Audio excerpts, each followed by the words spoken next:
Ողջույն 24 TV-ին շարունակում է աշխատանքը, տաղավարում այսօր իմ հյուրն է քաղտեխնոլոգ Կարեն Քոչարյանը։ Բարև ձեզ, պարոն Քոչարյան։ Բարև ձեզ, շնորհավոր ձեր անցած տոները։ Շնորհակալ եմ, ձեր տոները ևս շնորհավոր։ Շնորհակալություն։ Խոսենք այսօր Հայաստանի ներքին կյանքում Փաշինյանի կողմից ներկայացած համար 1 խնդրին, օրակարգին, դա եկեղեցու բարենորոգումն է, այսպես կոչված, եւ այն գործողություններին, որ արվում է այս համատեքստում։ Նախ Մասիսի եկեղեցում վերջին պատարագը, որ Փաշինյանը մասնակցեց, ինչ տպավորություն է ձեզ մոտ, որովհետեւ մենք տեսանք քաղաքացիներ, որոնք ներկա էին այդ պատարագին, եւ նրանք, այսպես ասած, բերված մարդիկ էին, եթե ոչ ամբողջը, գոնե մեծ մասը։ Ինչ տպավորություն է, աջակցություն չկա եւ փորձում են թիմերով, այսպես ռեսուրսներով մարդ բերել, թե ինչ խնդիր է։ Գիտեք, ես ընդհանրապես չեմ հետևում, ես հա, ինչպես ասում են, 100%-անոց իգնոր եմ անում Փաշինյանի եւ իշխանությունների այդ կեղծ օրակարգերը։ Ես չգիտեմ ուր է գնում, ինչ է անում, ում հետ է գնում, ում են բերում, ով է գալիս, ես իրոք չգիտեմ, չեմ հետևում։ Մի քաղաքացի կար, նա այսպես մրսում էր դրսում, ասում էր, որ հիվանդանոցից եկել է վիրահատվել։ Դա բոլորն են տեսել։ Այդ ռիլով եմ տեսել ես։ Հետո մարդիկ այն, որ ասում են վեդիալգոից են եկել, կոմունալի աշխատողներ, չգիտեմ, տարբեր այսպես տեղերից եկած, համայնքներից եկած մարդիկ, աշխատողներ։ Թող տանեն, տեսնենք ինչ կլինի։ Ինչ ասեմ։ Դա գիտեք, ես կարծում եմ այնուամենայնիվ նորից եմ ասում, դա լրիվ կեղծ օրակարգ է։ Վերջնական նպատակը ես չեմ կարողանում հասկանալ, եթե դա զուտ փսիխոանալիզի արդյունք է, որ պետք է փսիխոանալիզ անենք, հասկանանք, այդ մարդը պարզապես ուզում է դառնալ նաև եկեղեցու, հա, գլուխ, ղեկավար, ինչպես դա օրինակ Անգլիայում է, թե պարզապես հրաման ունի քանդելու ամենահին եւ ամենահզոր կառույցներից մեկը ոչ միայն Հայաստանի, այլ նաեւ աշխարհում, հա, որովհետեւ դժվար է աշխարհում գտնել կառույց, ну կան իհարկե, բայց շատ քիչ են, մատների վրա կարելի է հաշվել, որը ունի 1700-ամյա պատմություն։ Եվ սփռված է ամբողջ աշխարհում։ Եվ այո, եւ ցանցային բան ունի, հա, սփռվածություն ունի։ Դուք կարծում եք, որ հնարավոր է Փաշինյանն ուզում է նաեւ եկեղեցու գլուխ լինել, որովհետեւ վերջին այս ուխտերթի ժամանակ արված իր հայտարարությունը այդպիսի մեկնաբանություններ էր առաջացրել։ Մեկնաբանելով էր, թե խեյով էր, այդ մեկը ես կարդացել եմ։ Այո։ Պատգամավորն ասում էր ուխտաերթ։ Բայց ղեյով։ Այո։ Ես նորից եմ կրկնում։ Այսինքն ես ոչինչ չեմ բացառում։ Հնարավոր է այս իշխանությունների պարագայում ես ոչինչ չեմ բացառում։ Նիկոլ Փաշինյանի պարագայում, որ ինքը ուզում է դառնալ, ես չեմ ասում ինքը չեմ պնդում, բայց չեմ բացառում, որ ինքը ուզում է դառնալ եկեղեցու գլուխ, որովհետև եթե հա հստակ գրված է սահմանադրության մեջ, որ քաղաքական իշխանությունը եւ հոգեվոր իշխանությունը լրիվ անջատ են։ Եվ հոգևոր իշխանությունը որոշում է դիցուկ ինչ-որ կարգալույծ անել մեկին կամ մի սրբազանին տանել մի ուրիշ տեղ, մեկին նշանակել երրորդ տեղում, ու Նիկոլ Փաշինյանը ասում է դա այդպես չէ, ես դրանից հետո ոչ մի չեմ բացառում։ Այսինքն լիակատար վերահսկողություն լինի եկեղեցու նկատմամբ։ Ուզում է, այո։ Շատերն ասում են, որ միջև ընտրություններ այս ամեն ինչը կտևի, եթե Փաշինյանը վերընտրվի, ապա հրաժարվելու է այս գործընթացից։ Մի մասն էլ ասում են, սա մի մեծ ծրագրի մաս է, պահանջ է դրված, պարտականություններ Փաշինյանի վրա, եւ նա միջև վերջ կատարելու է։ Առհասարակ դուք կարծում եք, սա ընդհանրեն ընտրություններով պայմանավորված գործընթացներ են։ Չեմ կարծում սա միայն ընտրություններով պայմանավորված, որովհետեւ ես չեմ կարծում, որ օրինակ հրաժարվել Արարատից եւ ունենալ միայն Արագած դա ընտրություններով է պայմանավորված, չգիտեմ, ընդհանրապես մոռանալ Արցախը դա ընտրություններով է պայմանավորված եւ այլն, այսպիսի հարյուրավոր հարցեր կա։ Այսինքն սա այդ թեմաներից մեկն է օրակարգային։ Ես կարծում եմ այո, որովհետեւ դուք ինքներդ ասացիք, որ սփռված է, այսինքն ամենամեծ ցանցային կառույցներից մեկն է աշխարհում, ինչը բավականին անհանգստացնում է ոչ այդքան Ադրբեջանին, ինչքան Թուրքիային։ Թուրքիան երբեք հաշվի չի նստել Հայաստան պետության հետ, բայց միշտ հաշվի է նստել Սփյուռքի հետ։ Իսկ քանի որ հայկական Սփյուռքն ու հայ առաքելական եկեղեցին դա կարելի է ասել, հա, փոխկապակցված կառույցներ են, մեկը մյուսին լրացնող եւ մեկը մյուսից կախված։ Ես կարծում եմ, որ դա չեմ բացառում եւ ավելի շատ հակված եմ մտածել, որ դա ավելի շատ Թուրքիայի պահանջն է։ Բայց ինչով է խանգարում։ Ինչ ուժ ունեն նրանք։ Ազգայինի, այդպես քարոզչության առումով կարծում եք, թե ինչն է։ Այդպես չի, նախ հարցեր բարձրացնելու առումով, հա, պարզ է, չէ, որ սկզբից Խորհրդային Միության կազմի մեջ, հետո արդեն 3 միլիոնանոց փոքր Հայաստանը չէր կարող հասնել նրան, որ տասնյակ մականդամ երկրներ ճանաչեին ցեղասպանությունը, որ բազմաթիվ այլ հարցեր բարձրացնեին, հա, իսկ դա միշտ անհանգստացնելու է Թուրքիային, միշտ բոլոր ժամանակներում։ Անկամ եթե հիմա օրակարգում այս հարցը Եվ քանի դեռ նա հասկանում է, որ լավ առիթ է, որովհետև Հայաստանը հիմա առավել քան թույլ է, երբեք այսքան թույլ չի եղել, նա փորձում է այդ հարցն լուծել միանգամից, որովհետև հասկանում է, որ հիմա չլուծի, հետո եթե հանկարծ անցնի ժամանակը Կարող է իշխանափոխություն լինի, հա։ Միայն իշխանափոխություն, խնդիրը իշխանափոխությունը չի, խնդիրը ի տարբերություն, հա, մեր նման իշխանությունների, լուրջ իշխանությունները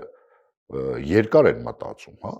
այսպես ասում են, երկարաժամկետ են մտածում։ Նրանք չեն մտածում վաղը մյուս օր ինչ կլինի իշխանափոխություն չի լինի, ով կգա ինչ չի, նրանք մտածում են 10 տարի, 20 տարի, 50 տարի հետո ինչ կլինի։ Ցանկացած, հա,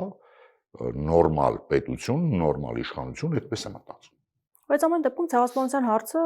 հիմա այս պահին փակ է, այսպես ասած, իշխանության համար։ Այսինքն այլ հարցեր էլ կան, որոնք մտածում են, իշխանության համար փակ է, Սփյուռքի համար փակ չէ։ Իսկ ես նորից եմ ասում, ինքը երբեք անկախ նրանից ով է եղել Հայաստանում իշխանություն, Թուրքիան երբեք Հայաստանի իշխանություններից կամ Հայաստան պետությունից չի բան եղել։ Սփյուռքից է, ինքը ուզում է հիմա մասնատի Սփյուռքը եւ եկեղեցին։ Իդեպ Սփյուռքի հարցն էլ է հիմա շատ բան, հա, եթե երբեք այսքան քիչ չեն եղել Սփյուռքի հետ, այսքան թույլ չեն եղել Սփյուռքի հետ կապեր, ինչքան հիմա է։ Անկամ Խորհրդային Միության ժամանակ այսպես չի եղել։ Պետություն եւ Սփյուռք հարաբերությունները։ Այսպես ասենք, լավ, պետություն, երբ արդեն մենք դարձել ենք 91 թվականից, այո, բայց մինչև Խորհրդային Միության ժամանակ էլ Հայաստանի բնակչություն, Հայաստանի հասարակություն եւ Սփյուռքի հայություն։ Այն ժամանակ շատ ավելի ամուր էին եղել այդ կապերը, քան հիմա։ Հիմա դուք ինչ եք կարծում, եկեղեցին ունի այնպիսի ուժ, որ իսկապես վտանգ է ներկայացնում Փաշինյանի համար ընտրությունների հարցում, որովհետև երբ ներկայացում է, որ նա ընտրություններից առաջանում է, ուժ է տեսնում, 21 թվականն էլ եկեղեցին դուրս եկավ, խոսեցին, պահանջեցին հրաժարականը, բայց չկարողացան այդ իշխանափոխությունը իրականացնել։ Չէ, դա առիթ է, ընդհանրապես այն թեզա, հա, բարձրաձայնելու, որ հիբրիդային պատերազմ է, մարդ չի գտնում ում վրա ասի, պետք է մեկին ասի։ Երկուսը մեկում է անում, հա։ Պատվեր է կատարում ու իր թեզն է բարձրաձայնում։ Այսինքն ինքը չի տեսնում իշխանափոխության վտանգ, դրա համար են եկեղեցու կամ գոյապարի հետևից։ Ես գոնե չեմ տեսնում, հա, եկեղեցին ոնց պետք է խառնվի այդ ընտրություններին կամ ինչ պետք է անի ընտրությունների ժամանակ։ Ասում են նաև, որ ուզում է ունենալ մի կաթողիկոս, որը չլինի ամենայն հայոց, այսինքն Սփյուռքի հետ կապը կտրի։ Լինի Հայաստանի Այսինքն իմ ասածն եք դուք կրկնում, ավելի շուտ հաստատում։ Այսինքն կապ չունենա Սփյուռքի հետ, մի եկեղեցի, որը Սփյուռքի հետ կապ չի պահպանում։ Ինքը ուզում է մասնատել եկեղեցին, լինի Հայաստանի եկեղեցու գլուխ։ Իսկ ինչ կլինի հայ առաքելական եկեղեցին, դա իրան քիչ է հետաքրքրում։ Այդ դեպքում ինչպես են գործելու Սփյուռքի թեմերը։ Չգիտեմ։ Այսինքն սա դուրս է գալիս, որ տարանջատվում ամբողջապես եկեղեցին, եթե ընթացք տրվի, եթե զարգանա այս ամեն ինչը։ Քանդում է, այո։ Եվ կկարողանա կարծում եք, հիմա օրինակ միջև հիմա որ չգիտեմ, ես հուսով եմ, որ ոչ, այսպես ասեմ։ Հասարակական աջակցություն ունի, կարծում եք։ Օրինակ ուխտերթին քիչ մարդիկ կարծում եմ ոչ։ Մարդիկ ասում են լավ է, քիչ էին գնացել, բայց մյուս կարծիքներ կա, բա ինչու չեն գնում աջակցելու այս դեպքում այս թվով մարդիկ։ Գիտեք, Ես կարծում եմ ինչքան որ պետք է գնում են, որովհետև մի քանի անգամ եղել եմ, 2-3 անգամ, հա, այդ թվում նաև վերջինը դեկտեմբերի 18-ին, հա, Մայրաթոռում, ամենայն դեպս, այսպես ասեմ, էական չի, ինչքան են գնում, էականը նա է, որ հայառաքելական եկեղեցու պաշտպանները ավելի շատ էին, քան մյուս կողմինը։ Իսկ եպիսկոպոսները ինչ վիճակում էին։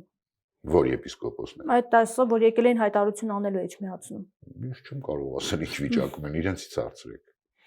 Ամեն դեպքում տպավորությունն այնպեսին էր, որ նրանք կարծես ամաչելով եկան, հետո չկարողացան։ Չէ, չեմ կարծում, որ նրանք ամոթ ունեն, հարցը դա չի։ Ավելի շատ ես կարծում եմ կա վախ, կա երկու քարի արանքում մնալու, հա, խնդիր եւ հետո այդ վիճակից դուրս գալու։ Ես կարծում եմ այնուամենայնիվ նրանք դա են ավելի շատ մտածում, հետո ոնց են դուրս գալու այդ վիճակից։ Հիմա ինչից են վախենում։ Հիմա այս պահին իշխանություններից։ Բարձ չի, որ իշխանությունները զորով են նրանց բերել։ Մեկի վրա ինչ որ ազդեցություն, տարբեր ազդեցություններով։ Մենք տեսանք, որ նրանք հունվարի սկզբին գնացին Փաշինյանի կեցավայր, այնտեղից հայտարարություն տարածեցին եկեղեցու բարենորոգման։ Հիմա ասում են արդեն հավաքներ են լինում, 20-ից ավել քահանաներ են միացել։ Եվ դա ոչ մի բան է։ Չէ, գիտեք,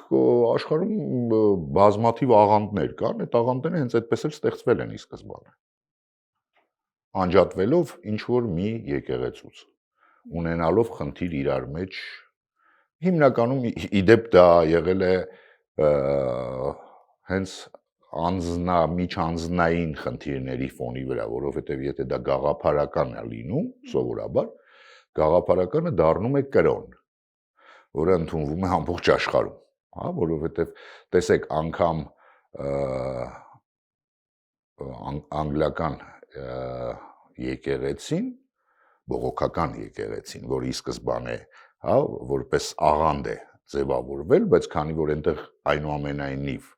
գաղափարա դրված եղել, բավական եւ շատ մեծացել է, այն հիմա ընդունվում է բոլորի կողմից։ Եվ կաթոլիկների կողմից, եւ ուղղափառների կողմից, եւ հայ առաքելական եկեղեցու կողմից։ Հիմա այստեղ գաղափար չկա։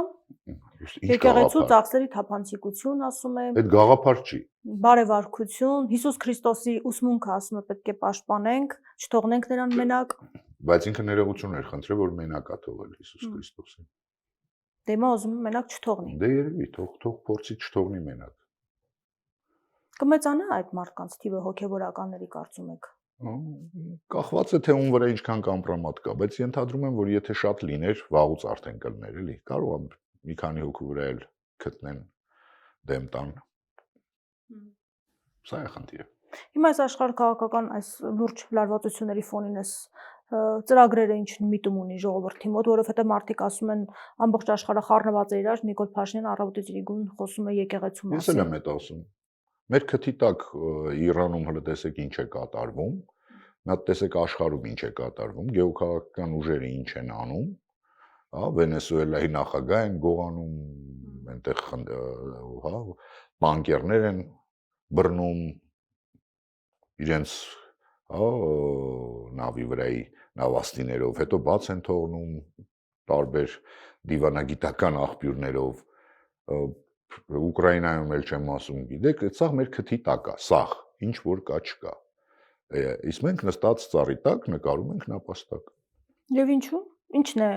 դարձել, ինչի համար է սա դարձվել մեր օրակարգի ամենառաջին հարցը։ Իշխանության, այսինքն օրակարգի։ Վարչապետի մակարդակով։ Որովհետև մեր իշխանությունը իսկ ինչ անի, երբ որ իրեն ոչ մի հարցում բանի տեղ չի դնում, անգամ այն հարցերում, որոնք վերաբերում են հենց Հայաստանին, օրինակ թրիպի ճանապարհով կապված, ճիշտ է հիմա բան են անում, որ Վենսը գալիս է եւ այլն, Վենսը գալիս է գնալու ԱՄՆ։ Վենսը գալիս է իրենց համար, Վենսը չի գալիս, հա, հաշվի նստելու, Վենսը գալիս է թելադրելու այն պայմանները, որ պետք են Միացյալ Նահանգներին, ինչը ես չեմ բացառում, որ կարող է եւ Հայաստանի շահերին բռնի։ Պարզապես որպեսզի Հայաստանի շահերը փորձեն համակցել կամ համադրել այդ գեոքաղաքական ուժերի շահերի հետ, պետք են նորմալ դիվանագետներ։ Մենք չեմ կարծում, որ ունենք այդ դիվանագիտական կորպուսը, այն էլ այսօր։ Իսկ Իրանում տեղի ունեցող գործընթացները, որի մասին դուք խոսեցիք, եւ նաեւ հայտարարությունները, որ ավելի վաղ էր հնչվել հենց այդ ճանապարհի մասով։ Հիմա ինչ է լինելու։ Հիմա չգիտեմ, որովհետեւ ես այսօր կարդացի, որ Տրամպը սահմանել է բավականին լուրջ պատժամիջոցներ բոլոր այն երկրների համար, ովքեր որևէ առևտրային կապի մեջ կմտնեն Իրանի հետ, դա ես կարծում եմ մեզ համար շատ ցավոտ է լինելու, եթե դա տարածվի նաև Հայաստանի վրա, թեև ինքը չէր ասել, որ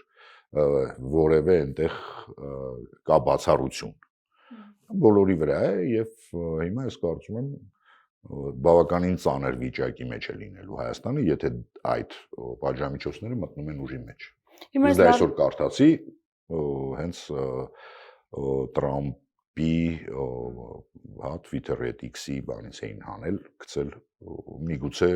չկա նման բան, որովհետև հիմա ինչ ասես գցում են, ինչ ասես անում են, որովհետև ես երեք կարդացի, որ չգիտեմ Հայաստանից ինչ-որ մի կին է մտել էր Տրամպի հետ բանակցությունների մեջ։ Մեծ գումարներ է ուղարկել Տրամպին։ Ինչ ասես տեսնում ու լսում ենք, դրա համար այդ ես դեռ չեմ ստուգել, կարդացել եմ այդ բանը, բայց չեմ ստուգել, հա, պաշտոնական աղբյուրներով այդ հայտարարությունը ճիշտ է թե ոչ։ Բայց ամեն դեպքում լարվածությունը կա եւ այս լարվածության ֆոնին ինչ պետք է մենք անենք եւ ինչ կարող ենք անել եւ հիմա այդ ճանապարհը կարող է դառնալ իսկապես այդ հարթակը իրար մեջ հարցեր լուծելու համար։ Իհարկե կարող է։ Իհարկե կարող է, բայց ելի եմ ասում, որպեսզի ցանկացած ճանապարհ, ցանկացած խնդիր, ցանկացած հարթակ աշխատի ի օգուտ մեր պետության, մենք պետք է ունենանք պրոֆեսիոնալ դիվանագետներ, պրոֆեսիոնալ քաղաքական գործիչներ, մենք նորից եմ կրկնում, մենք ունենք թիթեռ նկարող նապաստակներ կամ ծառի տակ նստած ինչ-որ մարդիկ, ովքեր նկարում են նապաստակ։ Ասում են ընդհանուր կազմակերպություն է լինելու եւ համատեղ է որոշվելու Հայաստանը եւ ԱՄՆ-ն է որոշելու, թե որ կազմակերպություն է լինի, որը չէ։ Սա ի պատասխան այն հարցի, որ հնարավոր է թուրքական ընկերություն լինի այնտեղ։ ԱՄՆ-ի հետ մենք կարող ենք հավասարի նստել եւ խոսել եւ ասել, որ այս կազմակերպությունը պետք է չլինի։ Պետքարտուղար Ռուբեոյի տեղակալը հայտարարեց, որ այդտեղ չի բացառվում, որ լինի նաև երրորդ կողմ։ Եվ նշել է Ռուսաստանի անունը։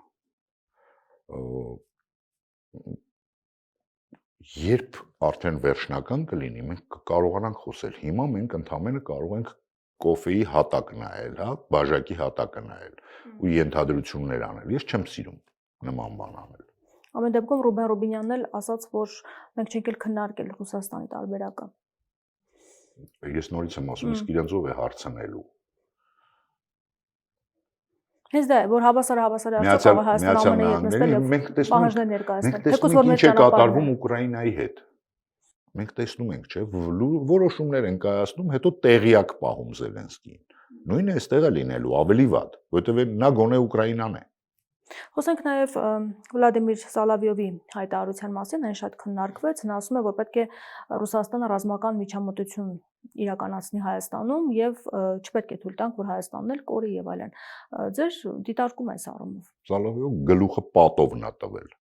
Նույն ձևի գլուխը այնպես է տվել պատով, ոնց որ այն մարդիկ, ովքեր փորձում են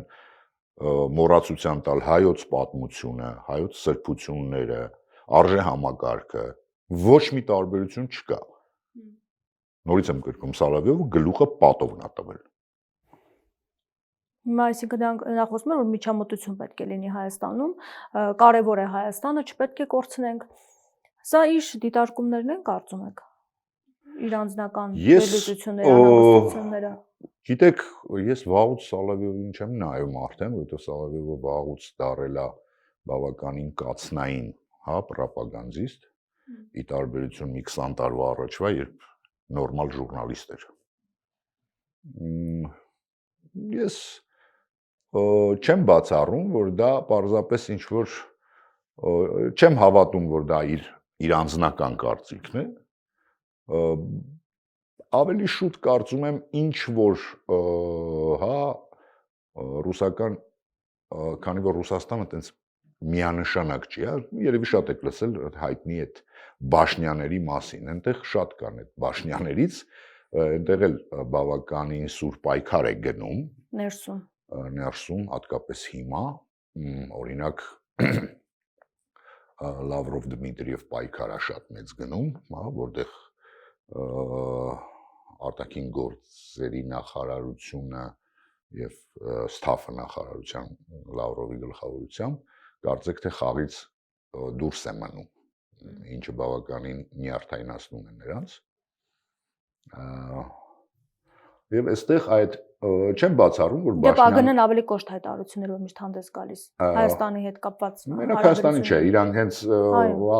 այնտեղ այդ եմ ասում, հենց այդ առումով կարծեք թե այնտեղ էլ Ռուսաստանում էլ դիվանագիտական իրական ֆունկցիաները չի կատարում այն կառույցը, որը պետք է ի պաշտոնե կատարի դիվանագիտական։ Որտեղ ԱԳՆ-ն սովորաբար պետք է ավելի դիվանագիտորեն պատասխանի, բայց վերջին շրջանում բոլոր հարցերին շատ ավելի կոշտ էր պատասխանում։ Դրա համար ես չեմ բացառում, որ ինչ որ մի շրջանակների կողմից ուղարկված մեսիջ է, բայց ասել, որ դա կամ ինքն է ասել, որը եւս չեմ հավատում, կամ հենց Ռուսաստանի ղեկավարի ուղիղ հրահանգով է, դա էլ չեմ հավատում։ Իդեպ ԿՊ-ն շատ ուժեղ արձագանքեց այս ամեն ինչին եւ մեղադրում էր ընդդիմադիրներին, ասում է, ինչպես է լինում, Ալիևը որ մի բան ասում է, միանգամից այդ մասին խոսում եք, բայց Ալիևը նման հայտարարություն է արել, այդ մասին չեք խոսում։ Նախարարցիք Ալիևն ու Ալիևը նույն հարթության վրա են, որ կապ չունի ինչ հարթության են, պետք է արձագանքել։ Կապ չունի ինչ հարթության են, ինձ համար պետք է արձագանքել։ Բայց խնդիրը դա չի։ Խնդիրը նա է, որ այո, Ալիևին իրանք չեն արձագանքում, որ տենց բանով Սալավյովին ասում են խիչ եք արձագանքում։ Չեմ լսել, Ալիևին չէ միայն։ Ադրբեջանից ինչ ասես գալիս է Թուրքիայից, որտեղից ասես։ Ինչ ասես ասում են։ Ինչու չեն արձագանքում։ Արևմտյան Ադրբեջանից սկսած, հետն էլ ասում, չէ, Նիկոլ Փաշինյանը ասել է, չեմ արձագանքելու, թե չէ դա պատերազմի կբերի։ Իսկ ով ասաց, որ եթե Ռուսաստանին արձագանքեք չի բերելու։ Կարող է դրա իրանք էլ չեն արձագանքում դրա համար։ Ես Հայաստանի պաշտոնական լավ կլինի, իհարկե ասեցին Կապիրկինին կանչել են ԱԳՆ, բայց ինձ հետաքրքիր է անմիջապես Նիկոլ Փաշինյանի արձագանքը։ Որ անձամբ պատասխանի այս հարցում։ Ռուսաստանի պահանջի Ռուսաստանի իշխանություններից պատասխան Սալավյովի այդ հայտարարության համար։ Ինչ շատ հետաքրքիր է։ Այս հիբրիդային պատերազմը, որի մասին անդադ խոսվում է, ինչ հիմքեր ունի առհասարակ, ինչերի վրա է կառուցված, այս շրջանակներում են փորձում տեղավորել։ Ես կարծում եմ այդ դա կապված է հենց ընտրությունների հետ, որովհետև հենց այդ միջոցով են ուզում, կարծում եմ, իրականացնել մի քանի պրոցեսներ, որը կօգնի իրենց 26 թվականի ընտրություններին, այսինքն մեջ բերելով այդ նույն իբր հիբրիդային պատերազմը, ֆինանսավորումը դրսի աղբյուրներից եւ այլն, չգրանցեն ինչ որ ուժերի, հայտարարեն, որ նրանք օտար երկրների, չգիտեմ, ագենտներ են, ֆինանսավորվում են դրսից, իհարկե դա ասում է մի ուժ, որի ֆինանսական աղբյուրները երբևիցե Հայաստանում ամենաոչ թափանցիկն են։ Ոչ թափանցիկ են իրենց աղբյուրները։ Կուսակցության նկատի ունեք։ Եվ կուսակցության եւ Իմ Քայլը հիմնադրամի։ Ես նայում եմ այնտեղ առաջին օրվանից, կան, ասենք, մարդը չի ուզում Երևան թեովա, բայց տալիս է։ Ինչ նշանակում չի ուզում, իսկ ով է տալիս։ Բայց այդքան թափանցիկ է, դրեք բոլորին էլ։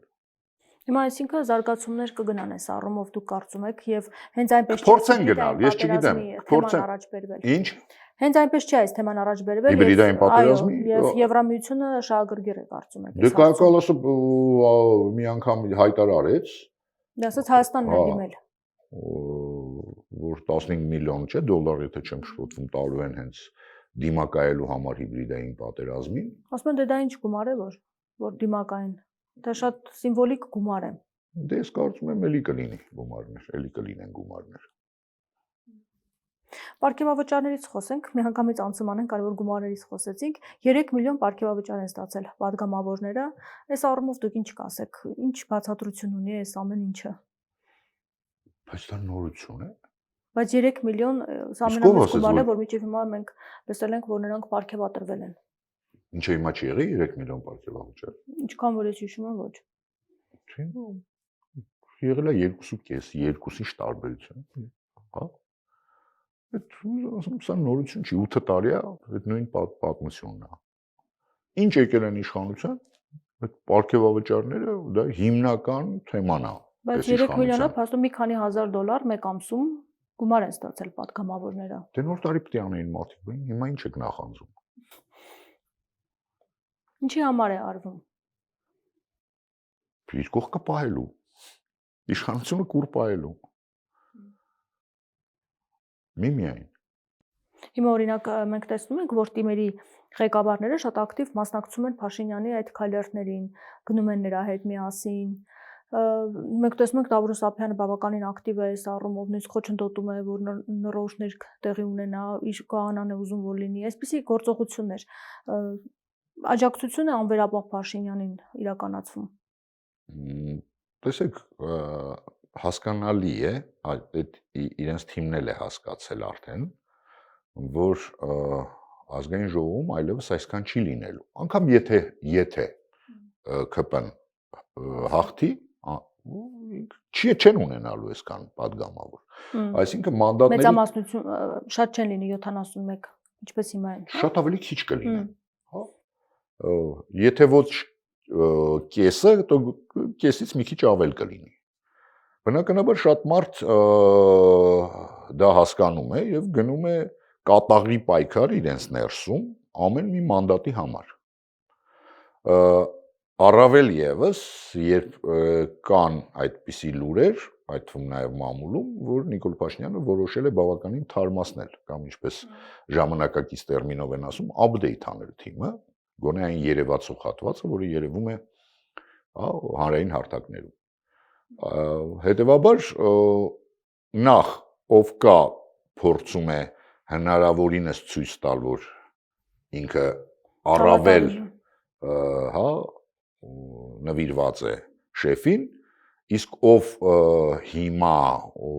ազգային ժողովում չէ կամ շատ բարձր պաշտոնների չէ, հոտը առել են, որ շանս կա իրենք էլ լինեն ու ստանան 3 միլիոն պարգևավճար։ Սա է պատճառը, միայն սա է պատճառը։ Բայց եթե կատաղի պայքար են, նաև վտանգ կա, որ կարող են տարալուծվել, խնդիրներ առաջանա իրենց մեջ, պառակտում լինի։ Կա այդ վտանգը առհասարակ։ Այդ մակարդակում չէ, այդ թիմերի բաների մակարդակում չկա։ Այդ կալիբրը չի, որ կարողանան ինչ-որ ատամ ցույց տան կամ ինչ-որ Պատգամավորներն էլ։ Գիտեք, պատգամավորները, կառավարության անդամները եւ այլն, այստեղ ես չեմ ասում, որ հենց հիմա գնում է այդ կատաղի պայքարը, բայց ես կարծում եմ, որ այդ թվում նաեւ իրենց իսկ սիրած հիբրիդային պատերազմի, բայց ոչ իրենց նշած երկրից շրջանակներում չի բացառվում, որ որոշեն, որ Նիկոլ Փաշինյանը արդեն իր միսիան կատարել է եւ հենց իրենց քաղաքական ուժի շրջանակներում նոր մարդ բերեն։ Ես սա չեմ բացառում։ Մինչև ընտրություններ։ Առայժմ դա այտենց շատ պարզ չի երևում, բայց որոշակի մեսիջներ, որոշակի ինչ-որ շարժեր նկատվում են։ Իսկ ընդդիմության գործողությունները ինչպես կմեկնաբանեք, թե վաղ է, ասում են ամեն ինչ չէ, որ պետք է բարձրաձայն խոսենք, բայց ամեն դեպքում դուք ինչպես եք գնահատում, որովհետև թիմը արդեն իսկ անցել է Քարոզ Արշավի, իսկ ընդդիմությունը մենք չենք տեսնում, որ գոնե հստակեցումներ կան։ Թե քանի ճակատով են հանդես գալու, քանի ճակատով դեռ չեն ասել, բայց ընդդիմության գոնե ոչ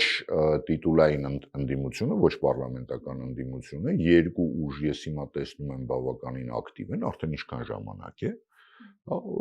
մեր ձևով արդեն 6 ամիս է, միասնության թևերը մոտ 2 ամիս է, բավականին ակտիվ են նրանց եւ շրջայցերը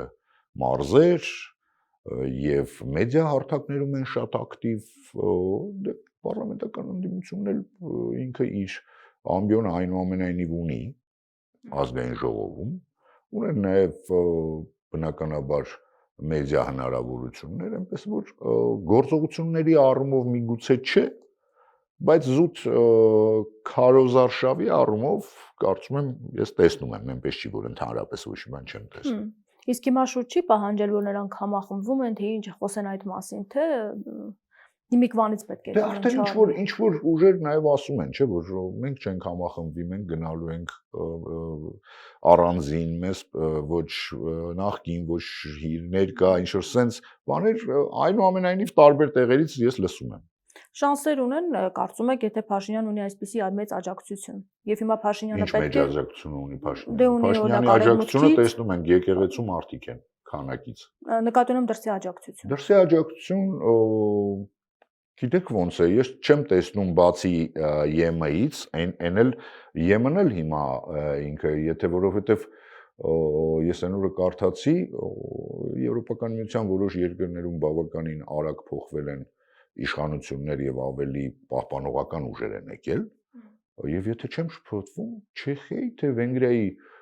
ղեկավարը ասել էր, որ Կայա Կալասին պետք է հեռացնել այդ պաշտոնից։ Այնտեղ էլ այդպես, հա, արշալույցները խաղաղ չեն։ Միացյալ Նահանգներից ես որևէ աջակցություն չեմ տեսնում, իսկ Ռուսաստանի պարագայում էլ իրենք են ասում, որ հիբրիդային պատերազմ է իրենց դեմ վարում։ Չինաստանը երևի ուզում են, եթե չիներեն են սկսել խոսել արդեն, բայց Չինաստանը սովորաբար ընդհանրապես ոչ մի բանի մեջ չի խառնվում, եթե դա ուղիղի շահերի հետ չի կապված։ Իրանը դրա ժամանակը կարծեք թե չունի եւ իրենք իրենցով են զբաղված, ես ուրիշ տենց Թուրքիան, Ադրբեջանը, այո, մեծ աջակցություն են ցուցաբերում։ Բայց նրանք ինչպես կարող են աջակցել։ Օրինակ հիմա պարզ է, որ անմիջապես չեն կարող աջակցել, բայց Ալիևը վերջին օրերին շատ ակտիվ խոսել է, որ խաղաղությունը արդեն հաստատվել է, թեպետ որ բենզին ուղարկելով, խաղաղություն բանանելով, հետո տեսեք Ալիևի ասում արդեն առևտրի մեջ ենք մենք։ Հա, բայց այնտեղ մի ուրիշ մարտավարություն էլ կա։ Ինչ որ պահի արդեն ես կարծում եմ դեպի ընտրություններ Ալիևը կսրի իր լեքսիկոնը, բառապաշարը, որպեսզի Նիկոլ Փաշինյանը կարողանա ասել, այ եթե գան ռևանշիստները, իսկ իր համար մնացածը բոլորը ռևանշիստ են։ Ով իր հետ չէ։ Ապա կլինի պատերազմ։ Ալիևը այդ բառամթերքի հիման վրա ինքը շանս կունենա դա ասելու։ Բայց հնարավոր է, որ հենց պայմանագիրը կնքվի ընտրություններից առաջ։ Չեմ հավատում։ Իդեպ Ալիևը խոսել էր նույնիսկ ճանապարհները բացի Թուրքիայի, ասել Չեմ էր։ հավատում։ Կարծում եք չի կնքվի։ Չեմ հավատում։ Դա Ադրբեջանին պետք չէ այս պահին։ Անընդհատ նոր մահանաներ, պահանջներ կներկայացնեն, որ չկատարվի։ Իդեպ Միջանցքի ճանապարհը Որովհետև իրենք էլ են ասել, մինչև ընտրություն, չէ, եթե Սահմանադրությունը մինչև չփոխվի, բազմիցս ասվել է։ Հաջիևն էլ է ասել, բարձրաձայնել են դա, որ մինչև սահմանադրությունը չփոխվի, խաղաղության պայմանագիր չի կնքվի։ Իսկ մինչև ընտրություն ես չեմ տեսնում ոնց է սահմանադրությունը փոխվելու։ Ճանապարհի հետ կապված էլ ասում է անունը կարող է այլ բան լինել, բայց դա Զանգեզուրի Միջանցքն է հենց։ Դե այդ մենք մի տարուց ավել է ասում ենք։ Բայց ինչ է դրա տակ դնում։ Եթե Զանգեզուրի Միջանցքի, այսինքն իրենք են վերահսկում, ինչ են պատկերացնում։ Հայեր չեն վերահսկելու այսինքն։ Հայեր չեն չվերահսկելու ըստ իրենց։ Այսինքն այն, որ հայերն ասում են հերավար կվերահսկենք, սրա մասին է խոսքը։ Երևի չգիտեմ, ինչ է իրենց, ես այնպես չի, որ իրենց ամեն ասածը, որովհետև իրենք նախ այս իշխանությունները հա նախաճաշին մի բան են ասում, ճաշին երկրորդը ընտրիկին արդեն լրիվ ուրիշ բան են ասում։ Րոպեն մեկ փոխում են նույն Նիկոլ Փաշինյանը ասում է, հա ինչ անենք, ես վերանայել եմ, ինքը ամեն ինչը վերանայել է, չէ՞, սկսած Արցախից վերջացրած կարմիր գծերով, եկեղեցու գործերին չխառնվելով, ամեն ինչը վերանայել է։ Դե հիմա կարող է էլ վերանայի, ինչ իմանամ ինչ են ասում։ Դե այո, հստակեցումներ դեռևս չկան, մանրամասներ չկան։ Շնորհակալ եմ զրույցի համար։ Զրուցակիցս քաղտեխնոլոգ Կարեն Քոչարյանն էր։ Շարունակեք մեզ հետևել, կհանդիպենք։